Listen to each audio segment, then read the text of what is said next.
Que a Shalom seja com meus irmãos. Vamos meditar no livro de Êxodo, Shemot, capítulo 1.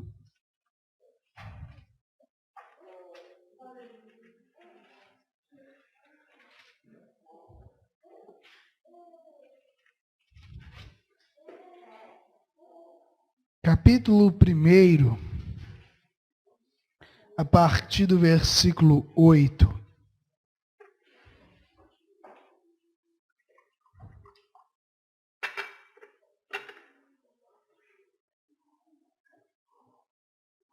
Amém, irmãos? Entre mentes, se levantou um novo rei sobre o Egito, que não conhecera a José. Ele disse a seu povo: eis que o povo dos filhos de Israel é mais numeroso e mais forte do que nós. E usamos de astúcia para com ele, para que não se multiplique, e seja o caso que, vindo guerra, ele se ajunte com os nossos inimigos, peleje contra nós e saia da terra. E os egípcios puseram sobre eles feitores de obras, para os afligirem com suas cargas. E os israelitas edificaram a Faraó as cidades celeiros, Pitom, Ramsés. Falar direitinho, gente, tem que aprender. Mas, quanto mais os afligiam, tanto mais se multiplicavam, e tanto mais se espalhavam, de maneira que se inquietavam por causa dos filhos de Israel. Então os egípcios, com tirania, faziam servir os filhos de Israel, e lhe fizeram amargar a vida com dura servidão, em barro, em tijolos, e com todo o trabalho no campo, com todo o serviço em que na tirania o serviam. Lá no versículo 22, irmão, só descer um pouquinho. Então ordenou o Faraó a todo o seu povo, dizendo: a todos os filhos que nasceram aos hebreus, lançai-os no Nilo, mas a todas as filhas deixai viver. Amém. Irmãos, no versículo 22, há um erro de tradução na escritura romana. Tá? Aqui está dizendo que lançai os filhos dos hebreus, mas no hebraico diz: lançai todos os filhos. Nós vamos explicar a razão disso, né? Quem tem escritura hebraica em mãos aí, vai ler todos, né? Não sei se em todos, do Márcio, que a Imaculada é, né? A Torá é também. Então há um erro de tradução, mas nós vamos chegar lá. Irmãos, essa passagem aqui, ela fala de quando agora um novo rei, um novo faraó, se assenta no trono egípcio. E agora, por não conhecer, ou mesmo não reconhecer, não ter gratidão pela vida de José, ele agora passa a temer o povo de Israel. Como lemos aqui, o próprio rei do Egito admite que o povo de Israel era mais numeroso e mais poderoso do que o egípcio. Irmãos, o próprio Faraó identificou isso naquele povo. Está registrado. O povo de Israel, ele foi tão grandemente abençoado por Adonai, pelo Altíssimo, que ele agora se tornou mais poderoso do que aqueles que estavam, de certa forma, cuidando deles ali. A palavra diz que Adonai abençoou aquele povo, que aquele povo tinha uma promessa. Irmãos, quando o Altíssimo ele faz uma promessa, ele cumpre. Ele é perfeito e poderoso para cumprir todas as suas promessas. Só que o que me chama a atenção aqui é que Faraó agora, junto ali dos seus líderes da corte, juntam-se e começam a tramar para dominar Israel. Para dominar Israel. E a primeira coisa que a palavra nos relata, que eles começam com astúcia, fazer aquele povo trabalhar desenfreadamente. trabalhar com muito rigor. Irmãos, engana-se aqueles que pensam, também há uma outra erro na tradução, que o egípcio agora pegou o povo de Israel e começou a chicotear ele em primeira instância, em primeiro momento. Não, irmãos. O faraó, ele mesmo dizendo, usou de astúcia com o povo hebreu. E por enganá-los, começou a fazer eles a trabalhar. Agora vamos imaginar o egípcio chegando no meio de Israel falando, nós vamos chicotear vocês, vocês agora passam a ser o nosso escravo. Irmãos, Israel era mais poderoso do que eles. Faraó admitiu isso. Ele não poderia derrotar Israel naquela situação. O próprio pastor, ele sempre nos ensina que se o boi conhecesse a força dele, o homem não dominaria ele. Assim também, se o servo conhecesse o verdadeiro poder dele, o diabo não adentraria as nossas casas.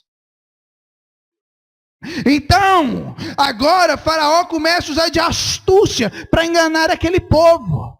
Ele começa a aumentar o trabalho daquele povo. Dentro do Egito, irmãos, existia um costume, algo comum, que sempre que o rei decretava, mesmo sendo povos livres, quando ele decretava que ele precisava do trabalho daqueles povos, eles passavam a ser obrigados a trabalhar. Como os irmãos vão ver aqui, agora o faraó, ele fala que vai fazer algumas cidades. Ele construir cidades. Aí exige o trabalho dos hebreus.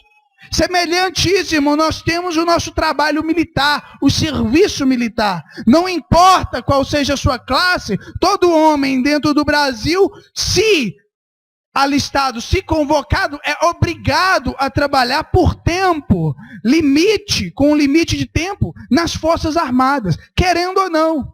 Dentro de Israel é o homem e a mulher. Então, aqui nós começamos a ver as astúcias do faraó. Ele não chegou lá, irmão, batendo na cara de hebreu. Ele chegou enganando. Ele chegou com costumes. Ele chegou de maneira esperta, inteligente, enganando. Porque agora ele começa a fazer o povo trabalhar, se exaustar, cansar.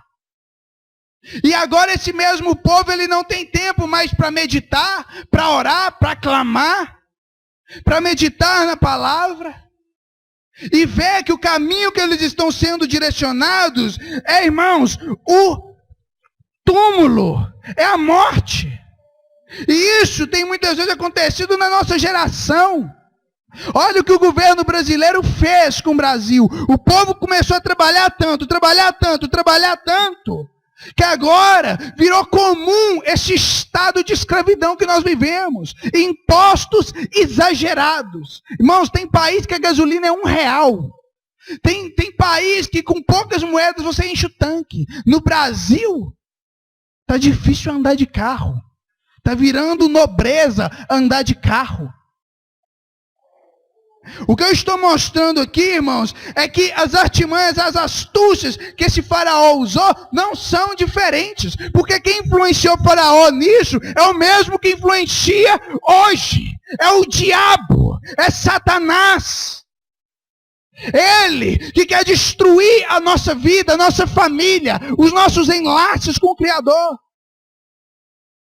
Faraó agora, por meio de trabalho forçado, por meio de trabalho ali cansativo, começa a desviar o povo da presença do Criador. Porque tenta o irmão trabalhar 2 serviços por dia e à noite ajoelhar e clamar ao Criador. É basicamente impossível, porque você está tão cansado que você não aguenta. Orar cansado, irmãos, é difícil demais. Ler a palavra cansado é difícil demais. Então agora, Faraó começa a usar dessas astúcias para desviar o povo, para tirar a atenção do povo. E neste meio, ele começa assim a derrubar Israel.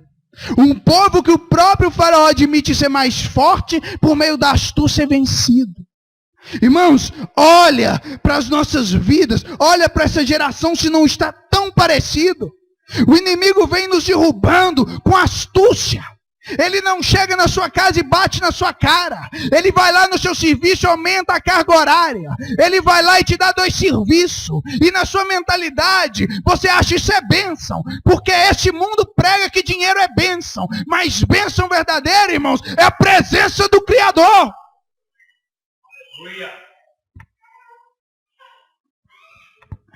Agora, em uma segunda instância, num segundo momento, Faraó, a partir agora do versículo 15, ele quer destruir os filhos, os recém-nascidos, irmãos.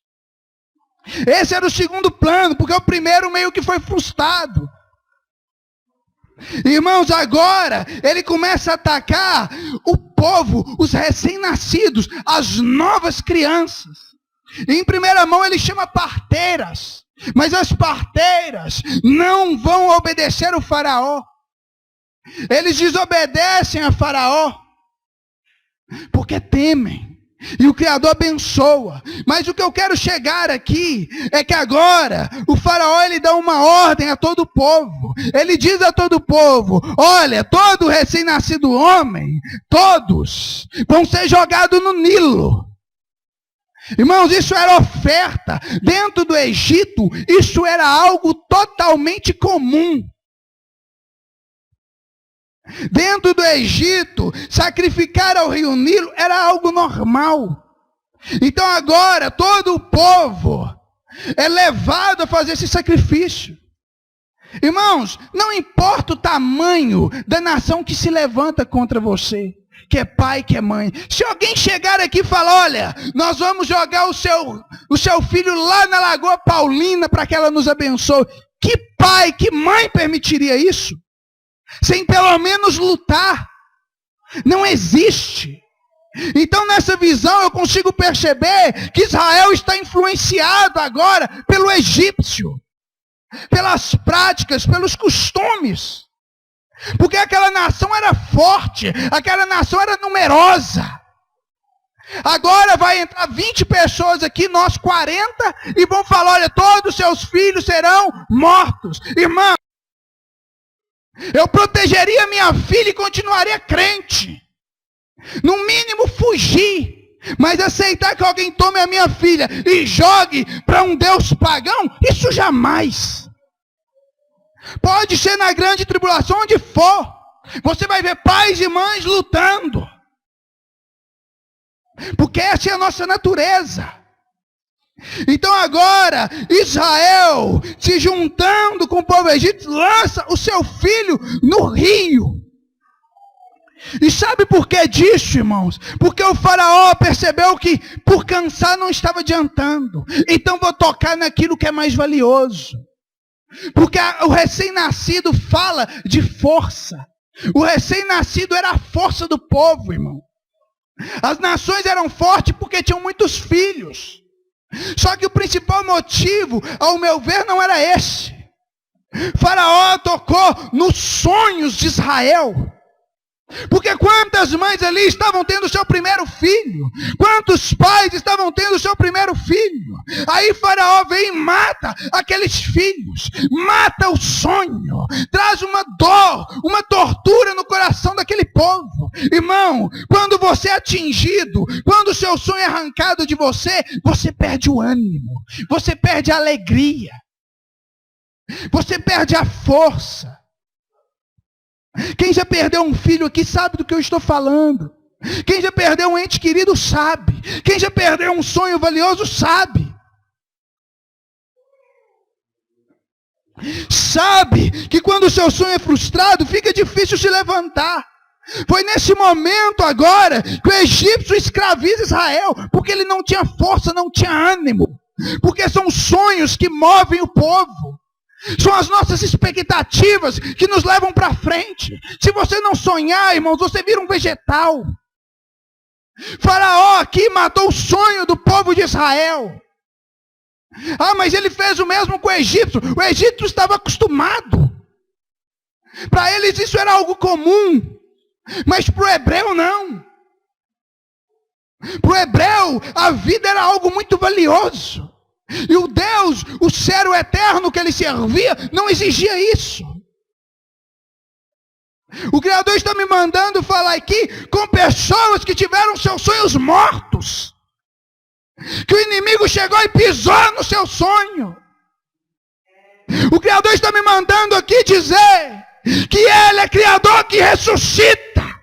Que nem a morte tem poder sobre Ele, mas Ele tem todo o poder sobre a morte. Aleluia! Ele é poderoso, irmãos. Ele é eterno. Aleluia. Não importa o tamanho do seu sonho. Não importa o tamanho do seu sonho. Ele é fiel para cumprir aquilo que Ele promete. Aleluia. Aleluias. E uma das coisas que a palavra mais nos chama atenção é para trazer à nossa mente aquilo que nos traz esperança. Irmãos, Israel viveu o abrir do mar. Ele viveu estéreos tendo filhos.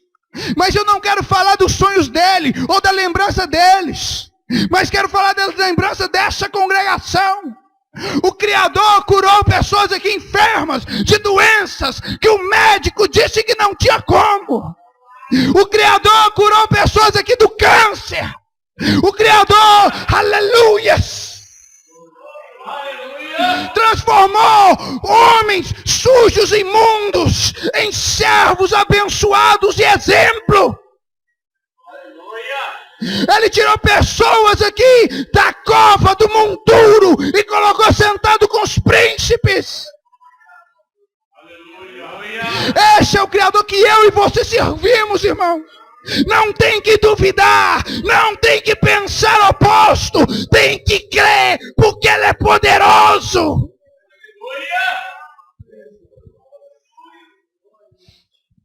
Ele é santo, santo, santo.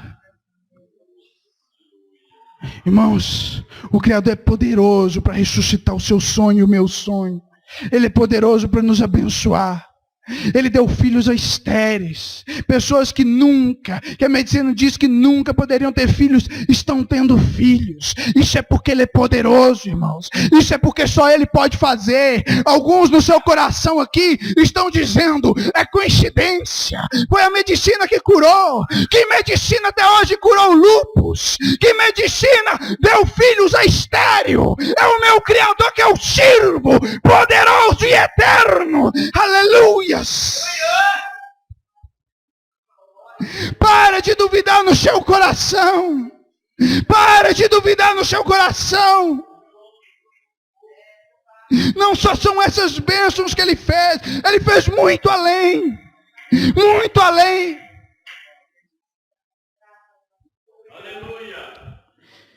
Mas Israel, irmãos, vivendo em um tempo de escravidão, clamou ao Altíssimo e o Altíssimo levantou Moisés para livrar aquele povo. Muitas vezes nós fazemos alusão somente a Moisés e o Messias. Moisés é alusão ao Messias. Moisés é alusão ao Messias. Mas Moisés não faz alusão somente ao Messias. Moisés faz alusão a cada um de nós que estamos aqui. Nós fomos chamados para ser libertadores. Assim como Adonai enviou Moisés, o Messias na autoridade do Pai, vem e envia a cada um de nós. O Criador está nos chamando para tomarmos a postura que devemos ter de libertadores, de embaixadores, dentro de casa, no trabalho fora de casa. Sermos verdadeiramente libertadores. Usarmos a nossa autoridade, aleluia, para combater e lembrar que Ele é conosco. Não importa o tanto que a batalha pareça ser pesada, Ele ainda permanece conosco. Ele permanece ao nosso lado. Irmãos, temos que ser luz como Moisés foi luz. Temos que ser obedientes como Moisés foi obediente. Moisés não foi escolhido porque ele estava lá no trono do Egito. Moisés não foi escolhido porque ele era especial ou diferente de ninguém. Ele era porque quando o Criador falou, ele ouviu. Quando o Criador falou, ele ouviu. Aí ele obedeceu. E a palavra diz que ele clamava. Obediência e clamor são isso que nos tornam libertadores. Vamos libertar nossa casa. Vamos batalhar. Parece que você está cansado, mas o Criador é contigo. Você está pensando que não tem jeito, mas Ele é contigo. Ele ainda não fez tudo o que Ele tem para fazer, porque Ele é poderoso. Ele tem o tempo dEle, para que a glória dEle seja manifestada.